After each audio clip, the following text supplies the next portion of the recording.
Petit monsieur Nano, qui a 2 ans et 3 mois et plus précisément 27 mois, dort toujours dans son lit à barreaux. Et oui. D'ailleurs, n'hésitez pas à me dire quand est-ce que vous avez passé votre enfant dans un lit au sol. Je vais vous expliquer pourquoi il est encore dans son lit à barreaux. Alors pour nous, ça nous convient très bien et pour lui aussi, il réclame pas de sortir de son lit à barreaux, il essaye pas d'en sortir, il est très bien dans son lit même. Alors là, il y a pas très longtemps, je lui ai rajouté sa tresse de lit parce qu'en fait, je l'avais mise de côté et il fallait que je la lave et finalement, je l'avais pas remis tout de suite. Là, je lui ai remis, il est très content.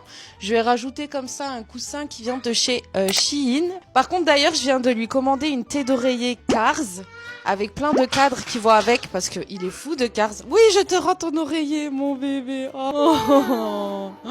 T'aimes bien ton coussin? Bon vu que c'est l'hiver, bien évidemment, je lui mets toujours la gigoteuse. Et juste avant la gigoteuse, je lui mettais sa petite couverture, mais maintenant vu qu'il a la gigoteuse, il la lance par-dessus le lit en fait. Pourquoi il est toujours dans son petit lit à barreaux? Alors déjà, j'adore ce modèle. Bon, en vrai, il y a juste à enlever ça en fait, que voilà, c'est un lit évolutif. Physio, on a fait l'erreur de le mettre dans un lit au sol très tôt. Donc, je vais vous montrer à l'exemple ce que ça donne et résultat, il dort très souvent avec nous la nuit. Après, ça se peut que vous mettez votre enfant à un lit au sol et finalement tout se passe bien et il ne sort jamais de son lit, mais Lizio ça a été toujours comme ça, même pour les siestes le soir, il sortait tout le temps de son lit. Donc je pense personnellement qu'il a été habitué trop tôt à être dans un lit libre en fait, où il peut sortir et y aller comme il veut en fait. Et vu que Nano... Tu vas chercher quoi?